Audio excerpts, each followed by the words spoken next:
तपती हुई तेज गर्मी में शिव महापुराण की कथा श्रवण करने के लिए पधारे। बाबा आपकी मन की कामना पूर्ण करे, यही बाबा से निवेदन। 800, 700, 500, 400, 300, कोई ना जाने कहाँ कहाँ से इतनी दूर दूर से आप लोग कथा सुनने के लिए आए हैं। एक निवेदन आप सभी से,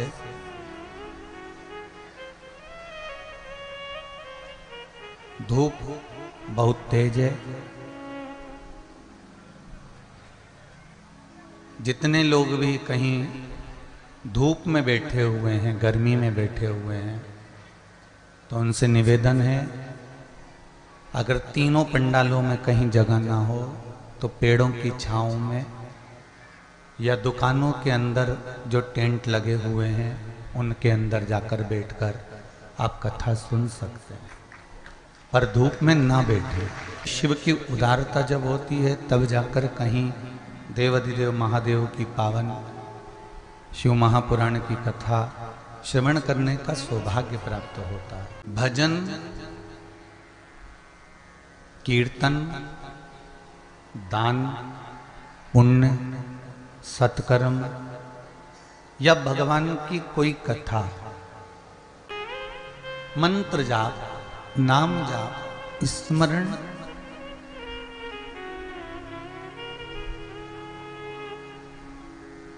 हम कुछ भी अगर भगवान का भजन कर रहे हैं, कीर्तन कर रहे हैं, मंत्र जाप कर रहे हैं, नाम जाप कर रहे हैं, स्मरण कर रहे हैं, तो उसका फल, उसका एक आनंद हमारे जीवन में मिलेगा जरूर।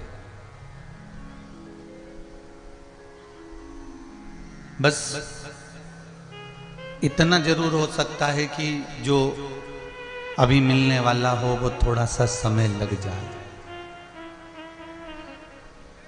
आप लोग अगर शिव जी को एक लोटा पानी चढ़ाते हो, एक फूल चढ़ाते हो, या एक बेलपत्र चढ़ाते हो, या एक चावल का दाना भी आप भगवान शंकर को अगर समर्पित करते हो, या श्री शिवाय नमस्तुभ्यम का जाप करते हो, एक मंत्र भी अगर आप बोल रहे हो, तो ये मत सोचना कि इसका पुण्य कम मिलेगा। जब जैसा समय होता है भगवान आपके पुण्य को, आपके दान को, आपके सत्कर्म को आपके सामने लाकर खड़ा कर देता है। जब भगवान समय करते रहे, शिव कृपा, जिसके शरीर में मात्र 4 ग्राम खून हो वो मां बमलेश्वरी की सीढ़ियां चढ़ लेगा। अरे बोलो तो जम के, 1000 से ज्यादा सीढ़ियां हैं मां बमलेश्वरी की और सीधी हैं।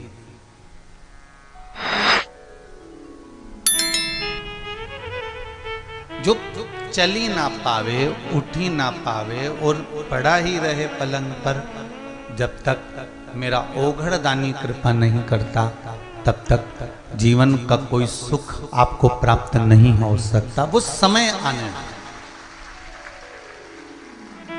उस समय का इंतजार करिए, रिटर्न बढ़ाइए, उस समय का इंतजार करिए, और जब समय आएगा मेरा देवाधिदेव महादेव देने में कमी नहीं करेगा। क्यों? भगवान जब देता है तो छप्पर फाड़ कर देता है।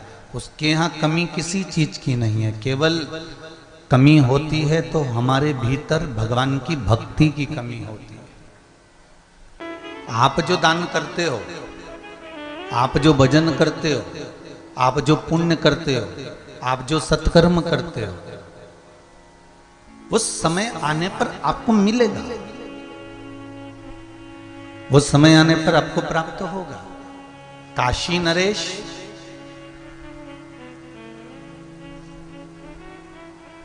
एक बार कहीं प्रवचन सुन रहे थे और काशी नरेश प्रवचन सुनते सुनते काशी नरेश के मन में एक भाव आया कि जब मृत्यु होती है उस समय पर और मृत्यु होने के बाद उस समय पर व्यक्ति की दशा क्या होती।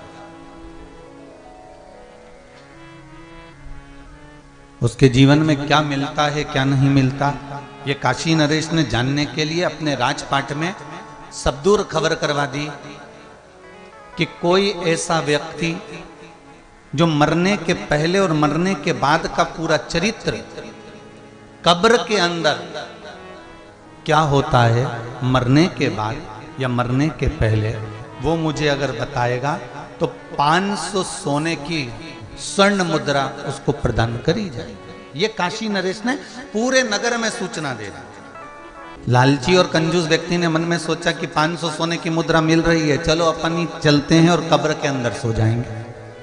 राजा को बताना है कि होता क्या है। और वो कंजूस व्यक्ति आया, उसने महाराज से कहा, महाराज मैं कब्र में सोने को तैयार हूं, मैं बता दूंगा आपको कि कब्र के अंतर्गत हुआ क्या। ठीक है, 500 सोने की मुद्रा पाने के लिए वो लालची और कंजूस व्यक्ति कब्र के अंदर मरने को जाने को तैयार हो गए। राजा ने कहा जैसा नियम होता है अर्थी पे बांधो, सजा के लेके जाओ, वही की वही सब करा गया। अर्थी तैयार हुई, इसको बांध दिया गया, इसको लेकर जाने लगे। इसका एक मित्र था,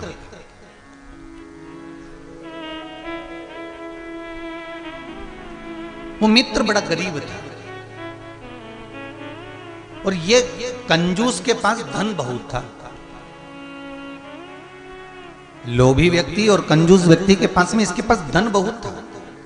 तो मित्र ने अर्थी पर ले जाते मित्र ने इसको हिलाया और हिलाकर कहा, भाई तू तो कब्र में मरने के लिए जा रहा है, तेरे पास में इतना सारा धन पड़ा है, उसमें से थोड़ा सा दे जाना भाई, थोड़ा सा दान कर जाना भाई, तू तो मरने जा रहा है।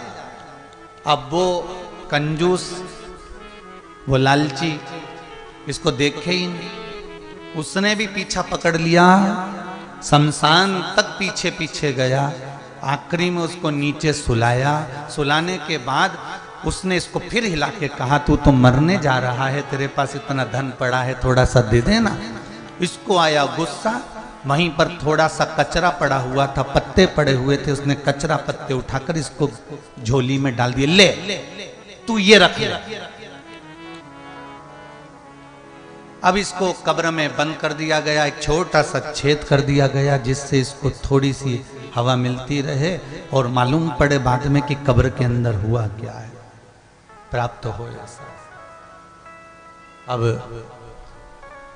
एक दिन पूरा निकल गया, दूसरे दिन रात्रि को एक सांप उस छेद के अंदर आने लगा।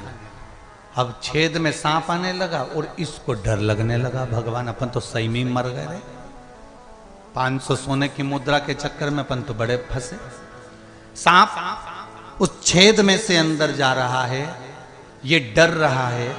इसने क्या देखा कि सांप अंदर आने का प्रयास कर रहा था और उस सांप को कुछ कचरा, कुछ पत्ते उस छेद में जाने से रोक रहे थे। 2 घंटे तक सांप छेद में जाने का प्रयास करता रहा पर अंदर नहीं जा पाया। आखिरी में सांप लौट कर चले गया। इसने कब्र में उस छेद को देखा और छेद में से हाथ लगाकर देखा तो उसमें पत्ते और कचरा था। तीसरे दिन इसको बाहर निकाला। राजा ने पूछा, काशी नरेश ने पूछा, तुमने कब्र में क्या पाया? उस लालची और कंजूस व्यक्ति ने कहा, मैंने केवल एक ही चीज पाई है कि हाथों से जो दान करा जाता है वो तुम्हारे सामने आकर खड़ा हो जाता है। मैंने मरने से पहले, मैंने कब्र में जाने से पहले कचरा दिया था, उस कचरे ने मुझे सांप से बचा लिया। हम जो दान करते हैं, हम जो पुण्य करते हैं, हम जो सत्कर्म करते हैं, हम जो भजन करते हैं, हम जो मंत्र जाप करते हैं, हम जो नाम जाप करते हैं, हम जो स्मरण करते हैं, हम जो पुण्य करते हैं, हम किसी प्यासे को एक लोटा पानी भी पिलाते हैं, हम किसी को चाय पिलाते हैं, हम किसी को अन्न दान करते हैं, हम किसी को कुछ भी हमने अपने हाथों से अगर जीते जी हमने अपने श्वास चलते में अपने जीते जी जो दान करा है वो हमारे सामने आकर खड़ा हो जाता है कि तूने ये दान करा है। बड़ी बड़ी विपदाएं, बड़ी बड़ी समस्याएं, बड़े बड़े दुख तकलीफ कष्ट हमको रोक देता है वो हमारा करा गया पुण्य, हमारा करा गया दान, हमारा किया गया भजन, हमारा कीर्तन, हमारा स्मरण, हमारा पुण्य, हमारा नाम, हमारा जप, स्मरण, कीर्तन, नाम जो हम कर रहे हैं वो हमारे सामने आए।